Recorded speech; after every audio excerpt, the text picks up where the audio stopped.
mis lauluga me täna alustame? Tere tulemast saatesse Puuduta mind ja tere Sirje. Nii tore sind näha, kohe hakkame Plutost rääkima ja kuu varjutuses, kuidas see sind mõjutas. Aga kõigepealt siis meie saate külaline tähetark Rico Veskiväli. Tere tulemast. Tere. Väga meeldib.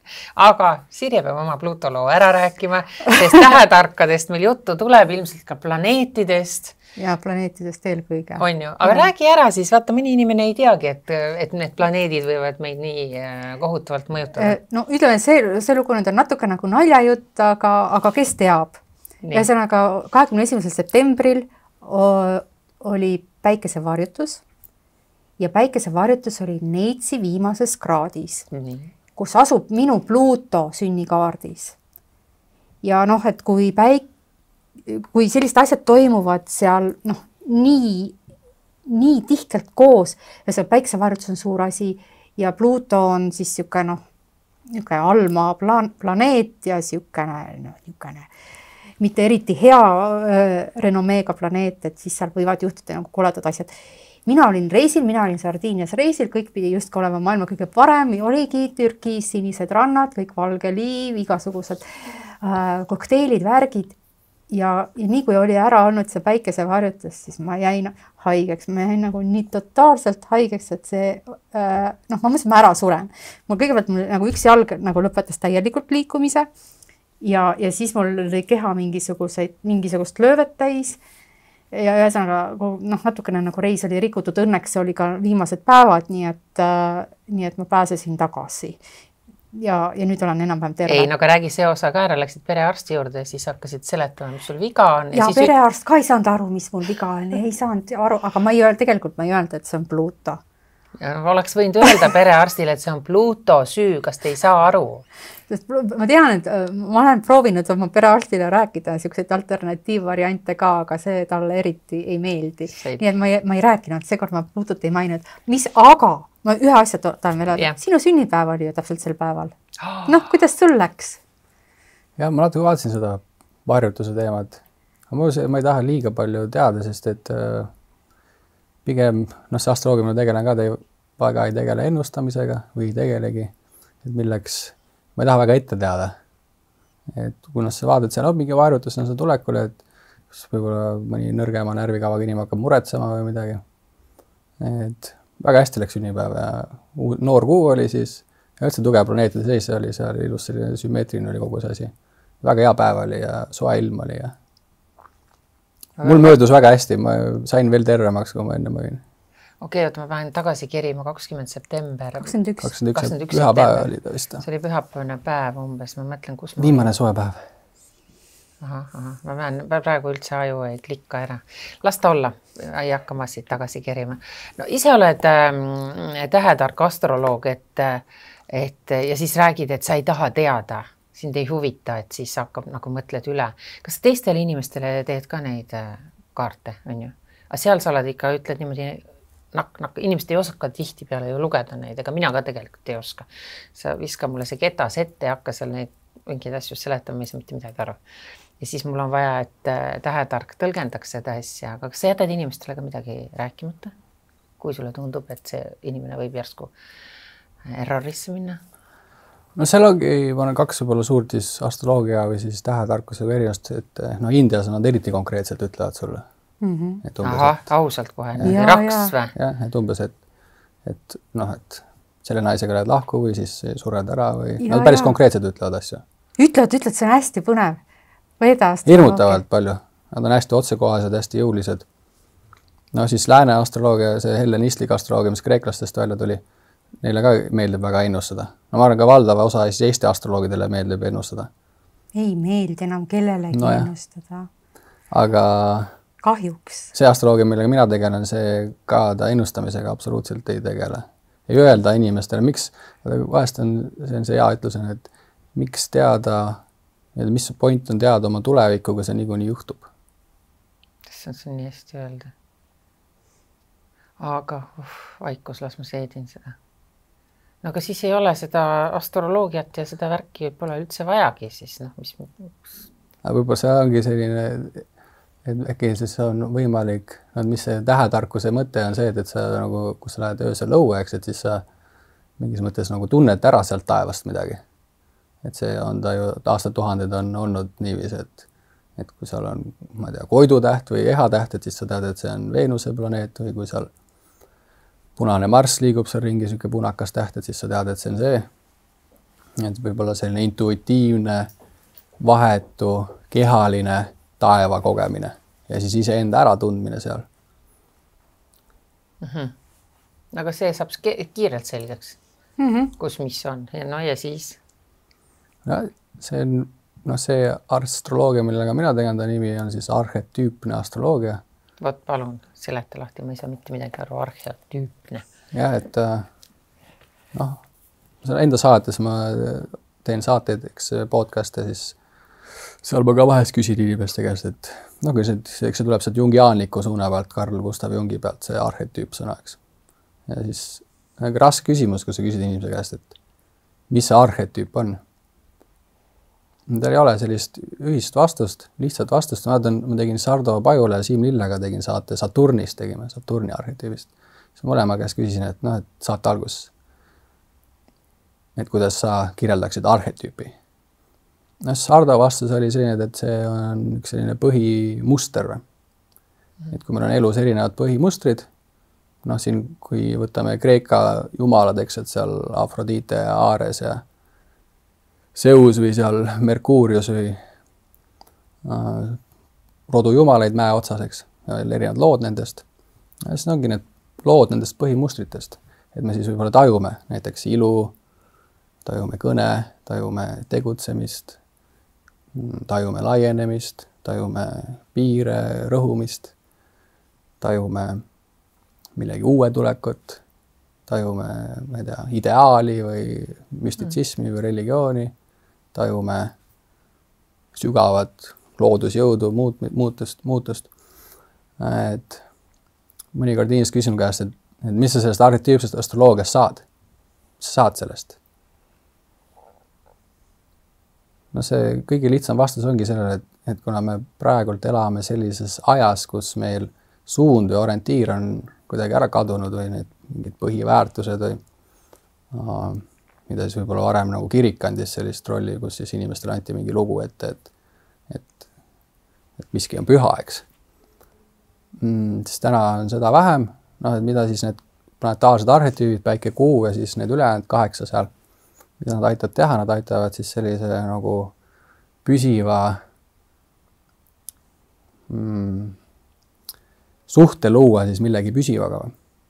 Et meil on mingi orientiir, olgu siis näiteks Veenus, et meil on, et me tunneme elus ilu ära, me tunneme elus armastust ära.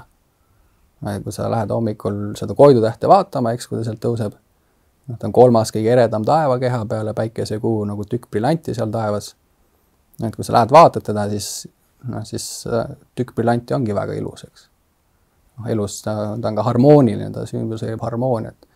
Kui sa õpid, kui sa näed, hakkad märkama neid orientiire seal üleval, siis sa hakkad neid ära tundma siin all. Ja kui sa neid ära tunned, siis see on väga tervenda. Sa nagu märkad neid, sa oled nagu teadlik.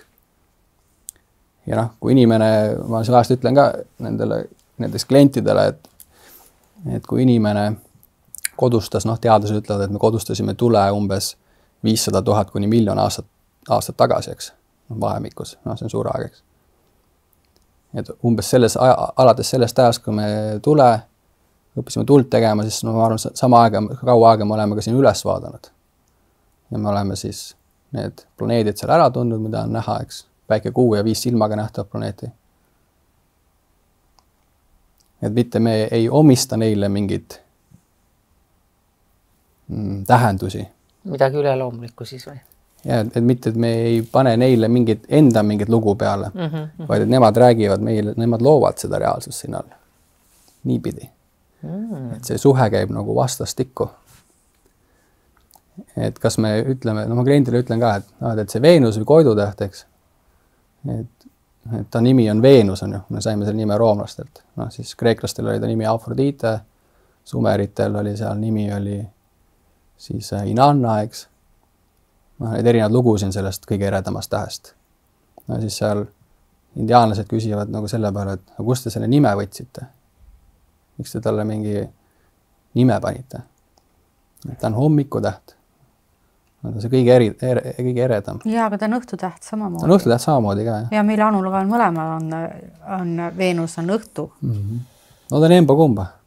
No jaa. Aga ta on reaalselt, mis ta on sama reaalne kui sina, Anu, ja sina, Sirri, ja mina. Või ta on sama reaalne kui mõni puu seal Kadrioru pargis. Et me oleme inimesed, need on seal, no siis indiaanlased ütleksid, et need on täheinimesed. Nad on ka elus olendid. Et see nimi on mingi fiktiivne asi, mis me neile oleme andnud. Ja mingis mõttes nad on väga päris asjad. No, ema pani meile ka nime, et see on nagu loomulik, et asju nimetataksegi. Ja.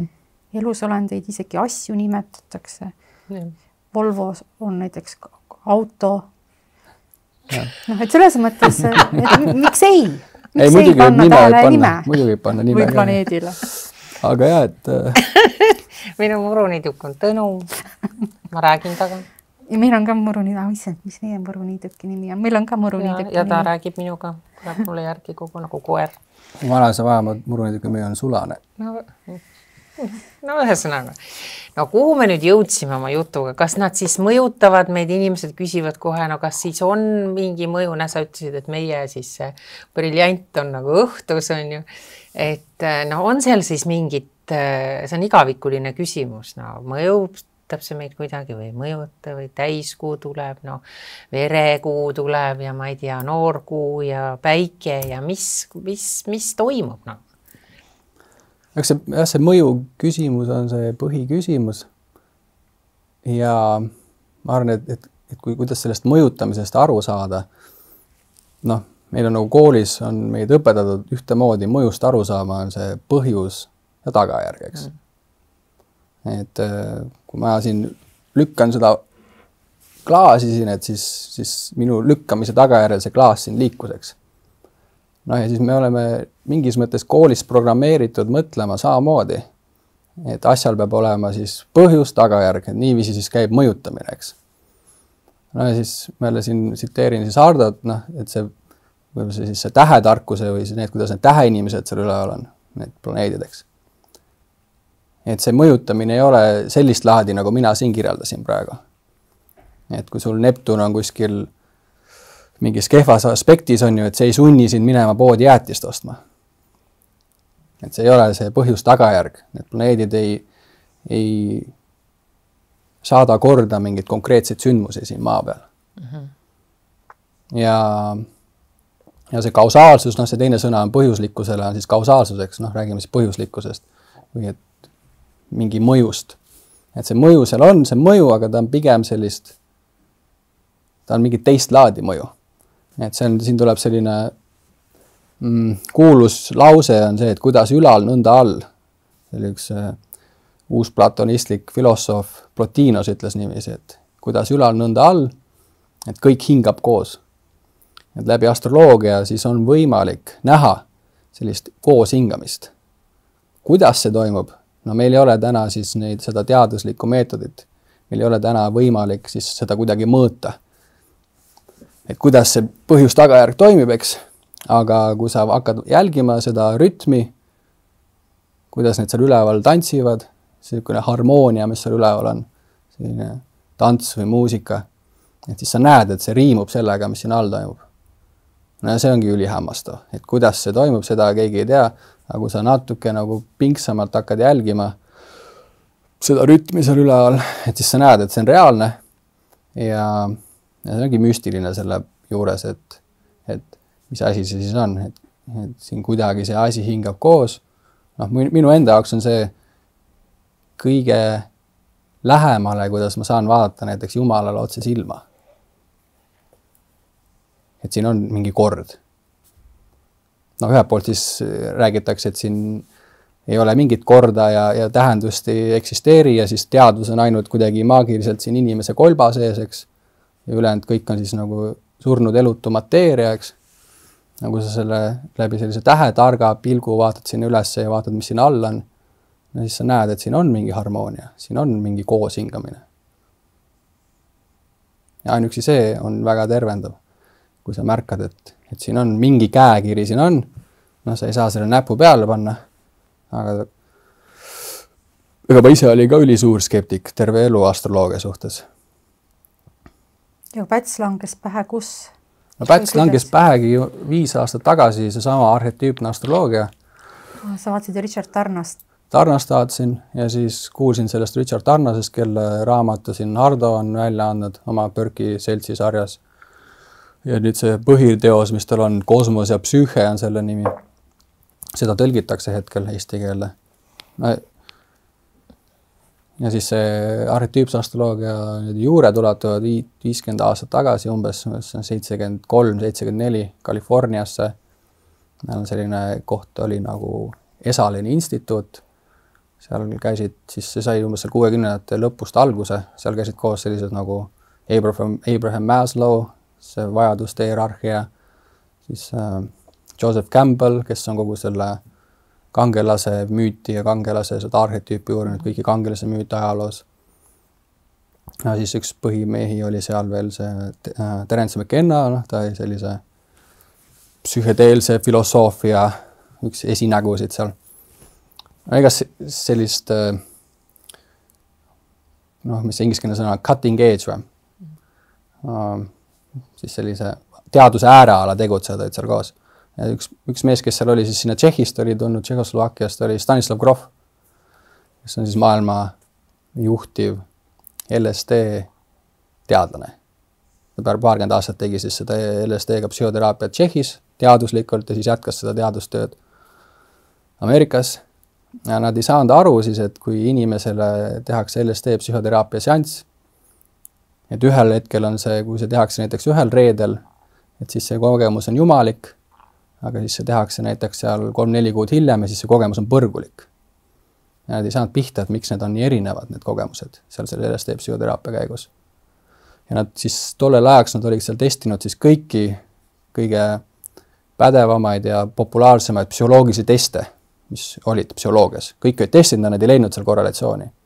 Kuniks sinna jõudis siis üks astroloog Euroopast ja siis ütles teile ka, et miks te astroloogiat ei vaata?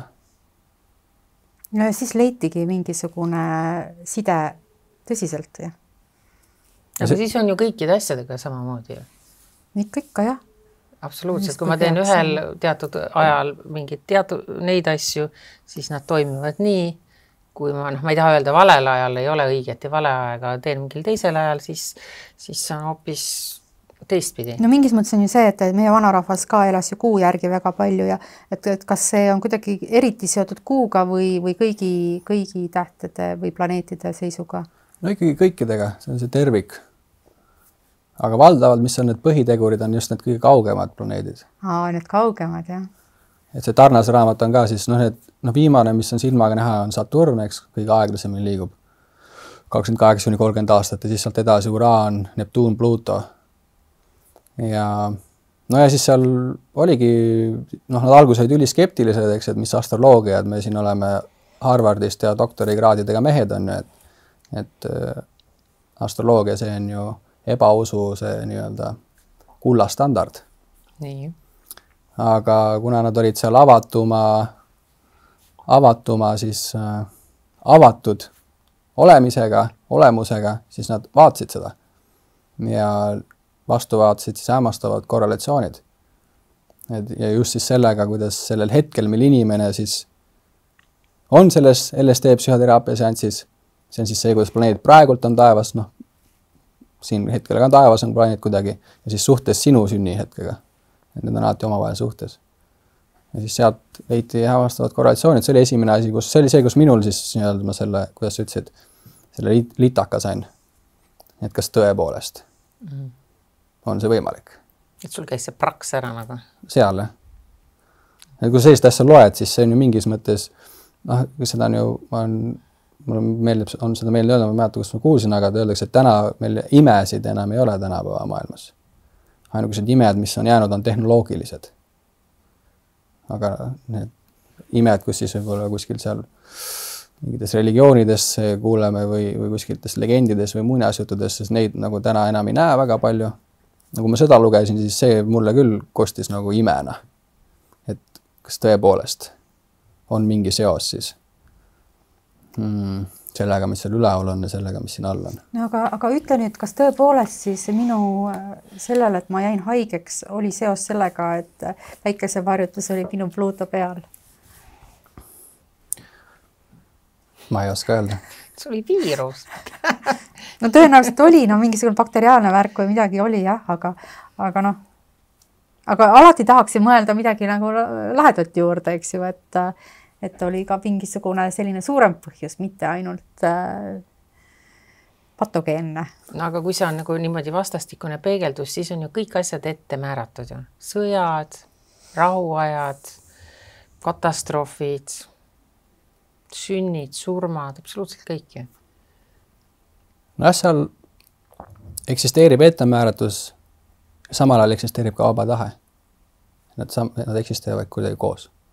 Võt sellest oskad sa seda nagu suhtesse panna, et kui palju on ettemääratust, kui suur osa on ettemääratusel ja kui suur osa on vabal tahtel? No, nii see osadeks on seda väga keeruline jagada, aga nad eksisteerivad samal ajal koos. Et seal, noh, ma võin võtta näiteks selle India näite tuueks, et siin ärksamad inimesed käivad Indias astroloogide juures. Seal on väga pädevad astroloogi, kes siis võib-olla loevad seal ainult poliitikutele ja siis, mis sa siis seal teed, on see, et kui sa saad teada, et näiteks sul on mingi periood, kus sul on näiteks mõni kehv seiseks. Et siis üks on see, et saad rohkem teadlik sellest, võib-olla siis seal Indias on veel nii, siis sa käid veel kuskil templiseks. No, siis nagu käivad sellised kerged läbirääkimised siis võib-olla selle nii-öelda kehva planeediga või mingi teatav selline energeetiline. Üle huuks ära. Seda ma ei usu. Jaa, aga seal on tõesti, Indias on tõesti, nad teevad mingisuguseid rituaale, neil on mingisugused mantrad, mida nad seal loevad. Ma saan aru sellest, aga see ei mõjuta ju seda minu planeetide seisu ja minu suhtes. Sa lihtsalt kujutad endale ette või loodad, et kui sulle on ennustatud aga sa lähed selle olendi juurde, selle taeva inimese juurde ja räägid talle, kuule, mul on praegu selline, et sa ei ole minu vastu olnud nii piisavalt sõbralik, järsku saame mingit diili teha. Noh, sina, Anu, oskad seda kõige paremini. Ei, no ma oskangi, jaa, aga ma mõtlen lihtsalt, et see nüüd on küll niimoodi, et siia ei saa küll võrdusmärki nüüd panna. Ja see läbirääkimine võib-olla liialt selline võib-olla naiivne või lapslik kujundeks. Et see võib-olla siis peab tooma nagu teistsuguse kujundi, et see, no ütleme, et kui sa lähed astroloogi juurde ja siis ta ütleb sul, näed, et sul see ilmateade või see sinu selline tuul puhub sealt suunasteks. Nüüd on see, et kui sa saad teada, et näiteks tuul puhub põhjast, noh siis mis sa saad teha teadlikult on see, et sa võib-olla saad seda tuule tugevust allapoole keerata. Mina teeksin sellise järelduse või käituksin seda viisi, et kui ma saan teada, et mul on mingi ma ei taha öelda öeldakse, et tuleb nüüd see madalseisu etapp, on ju, siis ma saan aru, et inimene lihtsalt sel hetkel tõmbub intuitiivselt tagasi, on rahulikult, ei tekita seda lainetust nii-öelda juurde oma käitumisega, vaid ongi siis vaikselt sofa nurgas, 2 kätt süles ja üritab nagu... Oled sa kunagi seda praktiseerinud? Ei, sest ma ei lähe iga aasta lõppu, nagu osad paljud inimesed, ma tean, lasevad endale uueks, me oleme juba uue aasta alguses varsti, lasevadki järgmise aasta nagu paika panna ja päriselt käituvadki selle järgi. Ise kuulan, kui mul, ma ei hakka nimest nimetama, kes siin on tuntud inimesed, et kui ta teab, et tal on sealt veebruarist märtsini on see mingi aeg, aga tal oli näiteks plaanis avaldada raamat või teha mingit teatud suuremat sorti asju. Ja kui ta nüüd saab selle asja paika, et sellel hetkel on ikkagi tema jaoks nagu mingid tagasilöögid võivad tulla, siis ta ei tee seda lihtsalt, ta lükkab selle asja edasi, mis on ju väga nutikas ja väga tark tegu. Et mina näen nagu niimoodi lihtsustatud seda varianti, on ju, et kuidas käituda. Aga mitte seda, et ma lähen kuhugi templisse ja hakkan seal siis... Läbirääkimisi pidama. Tähendab, ma võin teha seda ise endas. Et ma ei pea selleks minema. Templis sa teedki seda? Jaa, aga ma võin seda teha oma kodus, oma tooli, oma laua taga, oma sofa peal, põrandal, voodis. Ja sinu tempel on siis sinu kodus? Jah. minu tempel on minu kodu ja siis ma mõtisklen seal selle peale, ma ei lähe seda lille punti siin nüüd praegu ei hakka temaga siin diili tegema. Kuigi samas ma mõtlen, et ma olen nagu selles mõttes küll hull, et kui ma lähen ikkagi ja lähen õunapuuga rääkima, siis noh, siis see on samamoodi ju see tegelikult siis see asi nii öelda.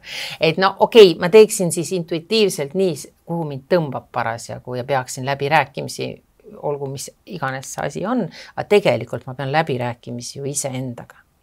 Sina oledki looja. Just. Ma pean läbirääkimisi ise endaga, kutsun ennast mõistusele ja käituma vastavalt olukorrale. Nii lihtne see ongi lahendatud.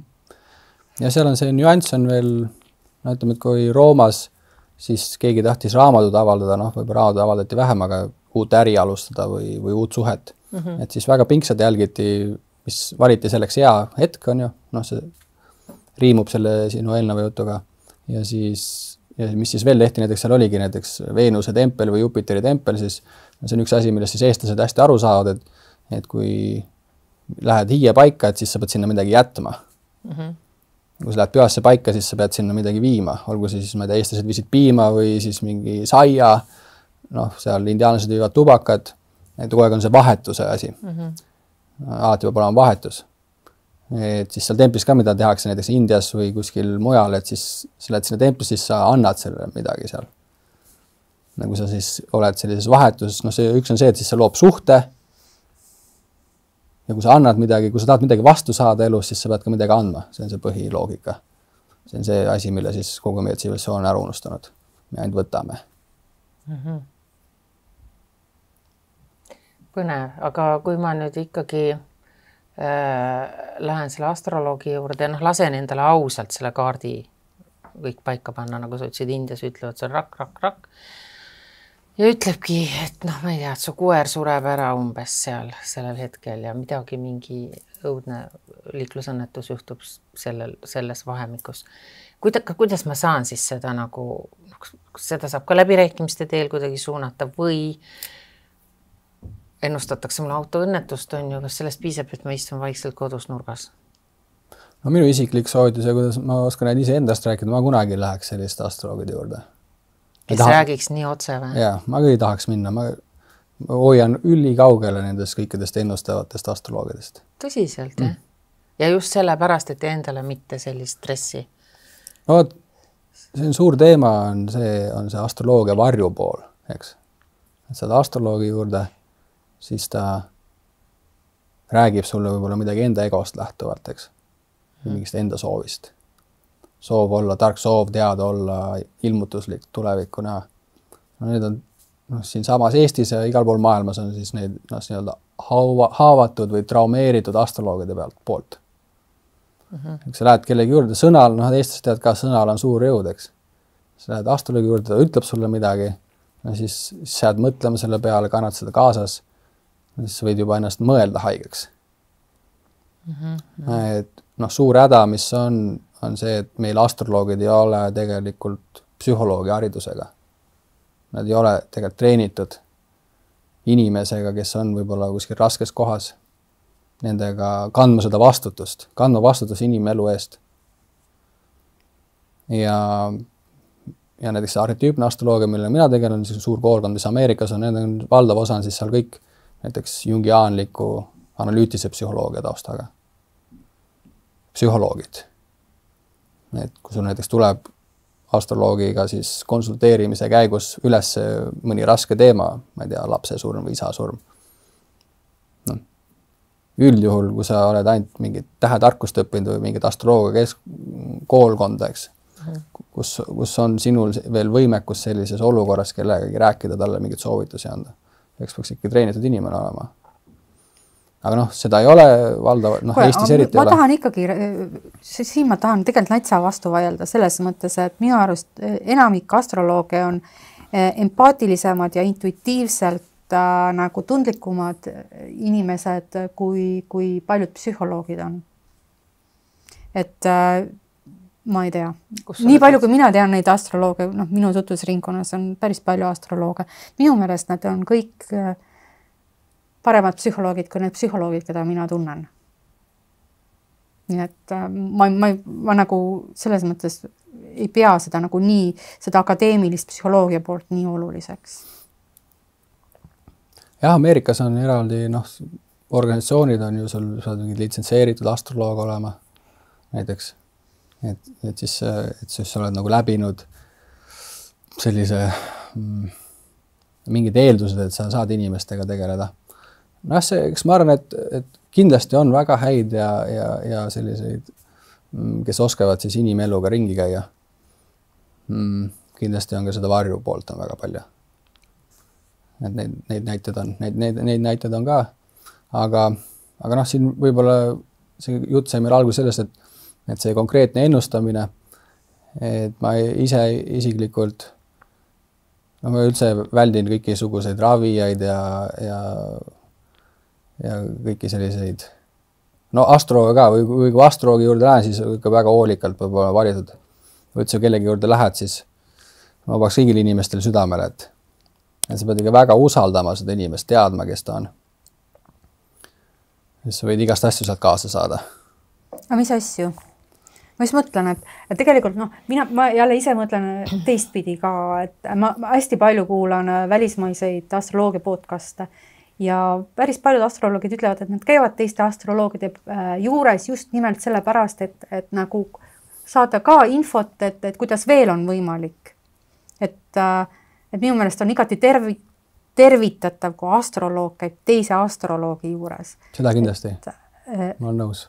Aga mis sa võid kaasa saada, kui sa oled ju ise oled endaga nii suurel rahujalal ja nii joondunud, et mis sa sealt ikka siis kaasa saad?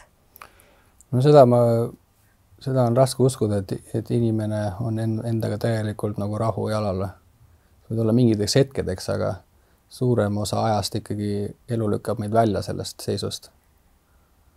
Ja sa arvad, et sealt võib midagi jääda nagu kuklasse tiksuma, midagi võib ta öelda, midagi sellist, mis sind kuidagi mõjutab või? No kui sa lähed astroloogi juurde, siis mis öeldakse, mis sa seal teed? Sa põhimõtteliselt avad oma hinge seal.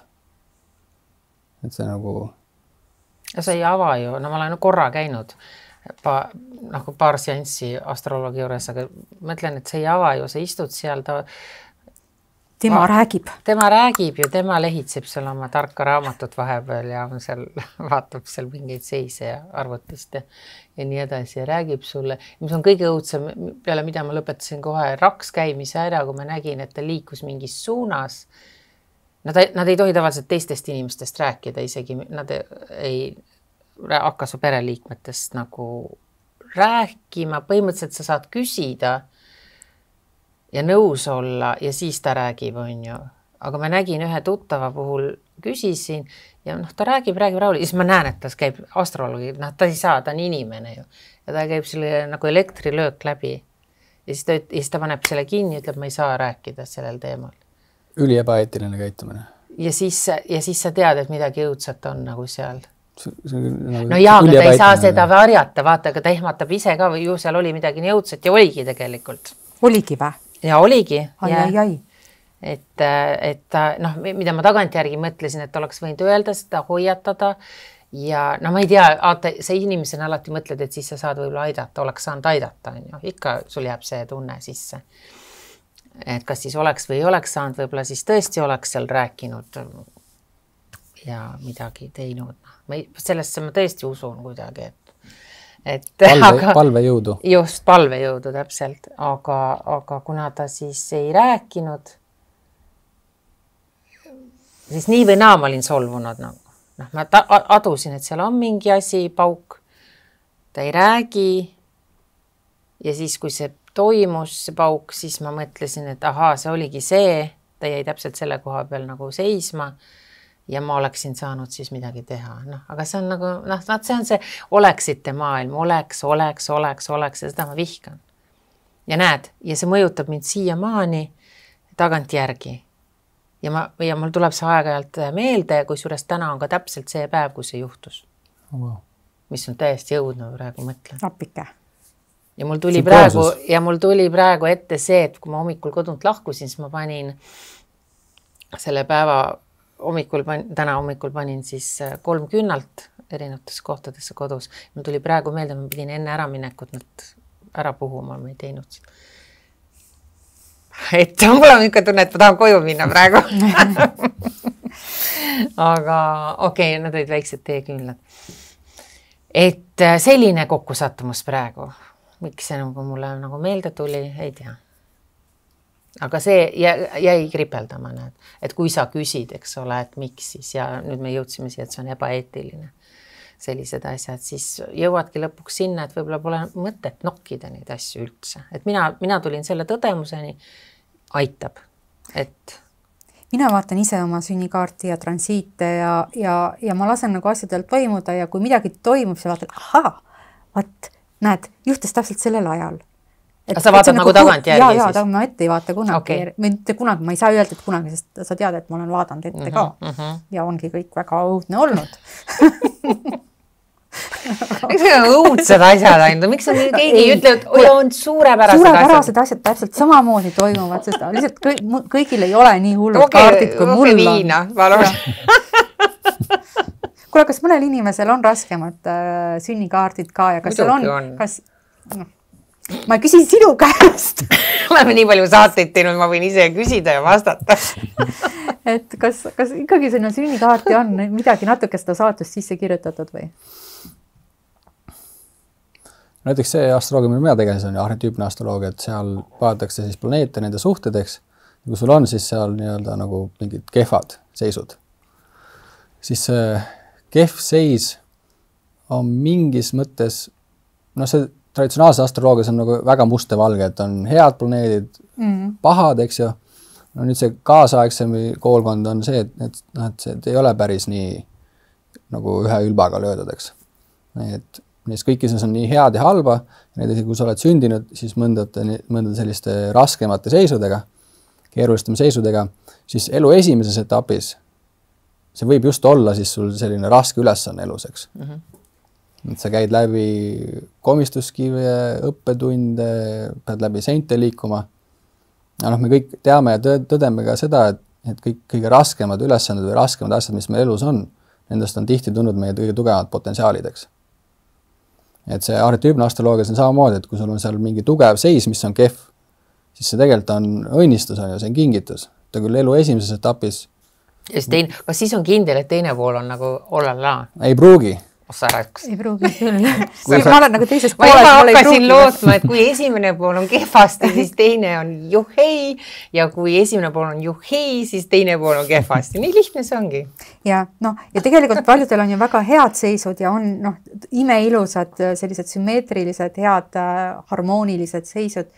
Ja nende puhul jälle öeldakse ka, et see ka ei ole nagu ainult hea, sest see inimene võib muutuda laisaks, sest ta saadab õnn kogu aeg, et ta nagu ei pinguta ja tal on kuidagi Õnnelaiskus, issand, imeline. Ma manifesteerin õnnelaiskus. Palun tule, ma olen selles etapis. Aitäh. Et jah, üldjuhul need kehvad või rasked seisud inimese sünnikaardis, et nendest kujunevad siis sellised kõige tugevamad äratuntavad iseloomujooned. Ja need harmoonilised seisud, siis meie kaasasündinud anded, andega on see lugu, et see kannab sind elus edasi, aga sa võid selle aru unustada, sa võidki sellesse laiskusesse vajuda. Õnne mulli. Ja siis sa ei kasuta seda. No soovat. Ei, palju õnne, tõesti, tegelikult ongi palju õnne. Palju õnne, Et mina arvan kohe nii. Kuule, aga räägime planeetidest. Igal planeedil on mingid oma arhetüüpsed omadused, nagu ma aru saan, või ma tean. Ja siis, et kuidas, kui sina töötad kliendiga, siis kuidas sa vaatad siis, et mis on tema kõige tugevam planeet ja siis selle järgi hakkad kuidagi edasi minema või kuidas sa seda loed?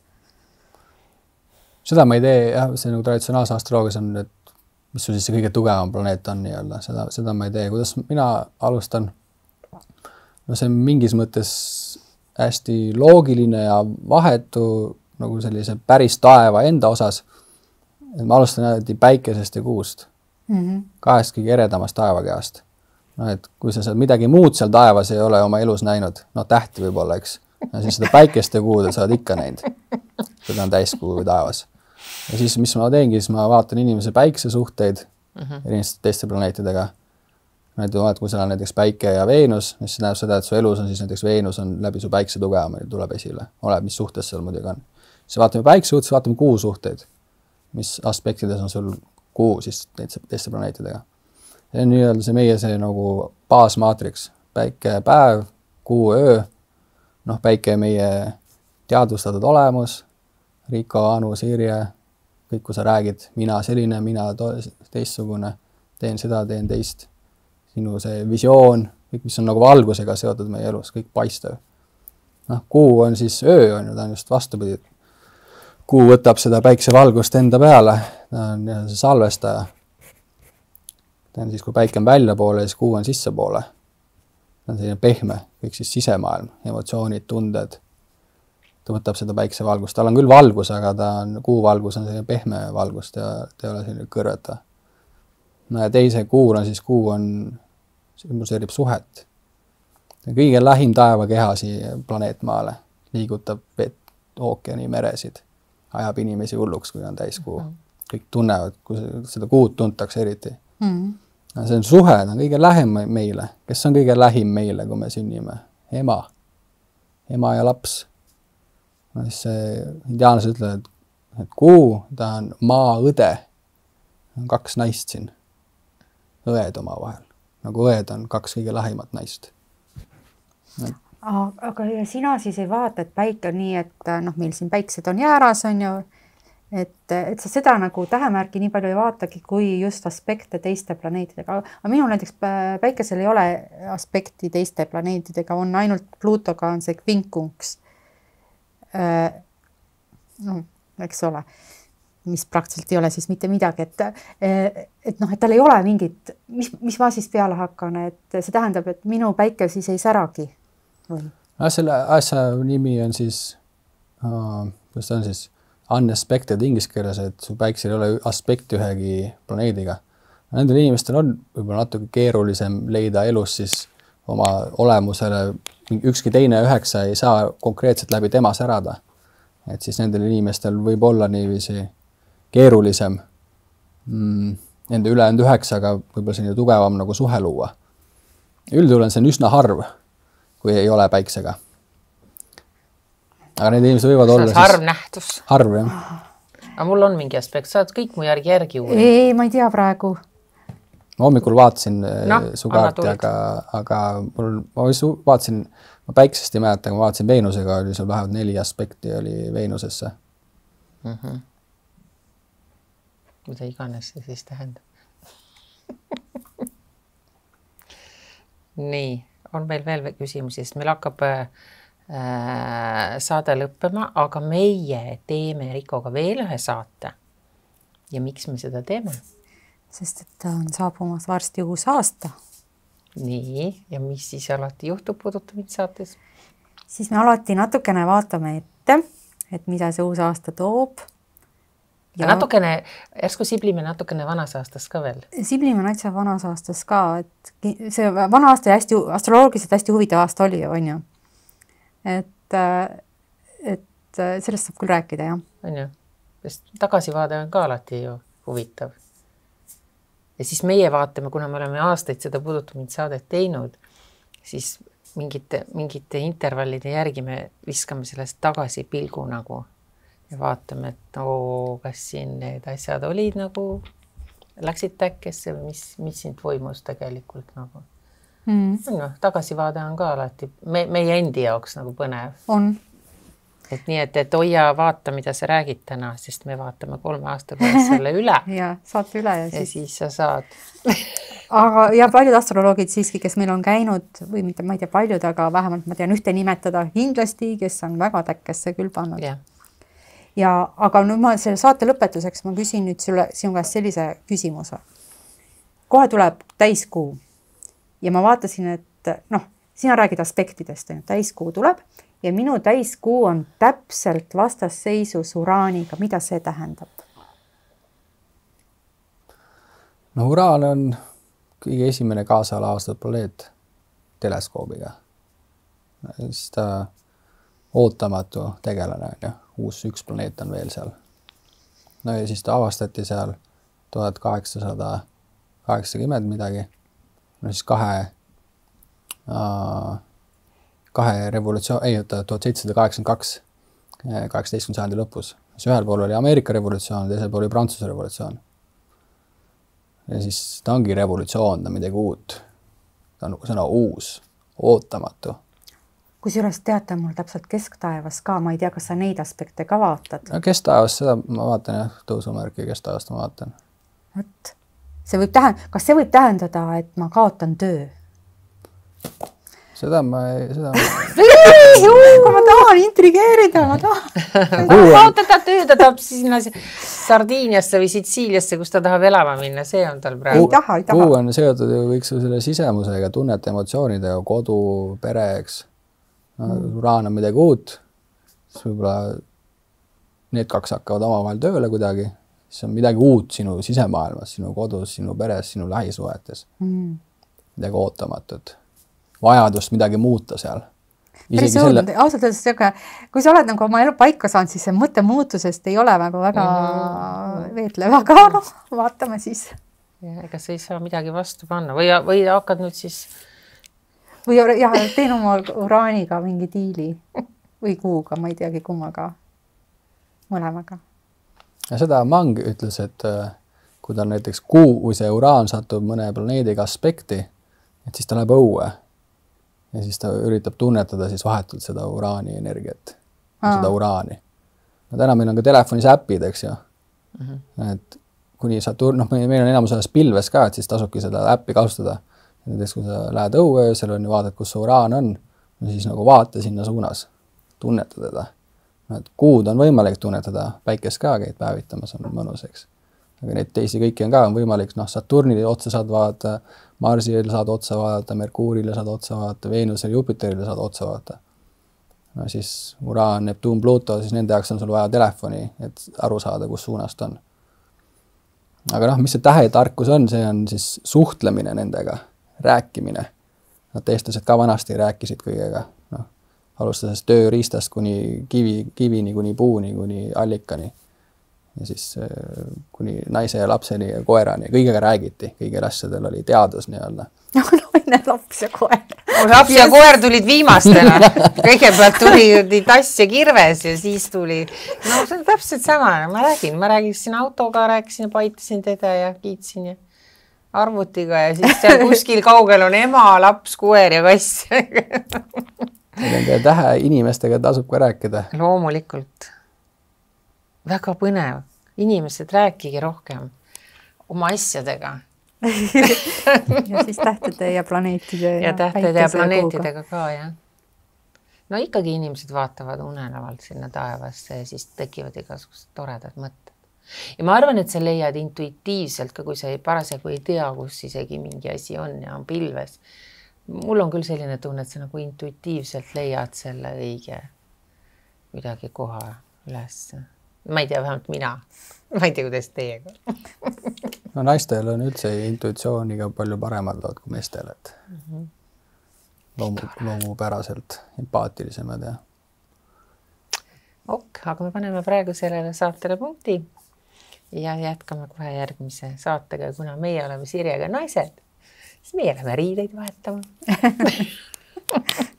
Aga Riko, ma ei tea, mis teda võtab võib-olla jaki ära. Võtab ennast paljaks. Aitäh teile ja kohtume juba järgmisel saatega.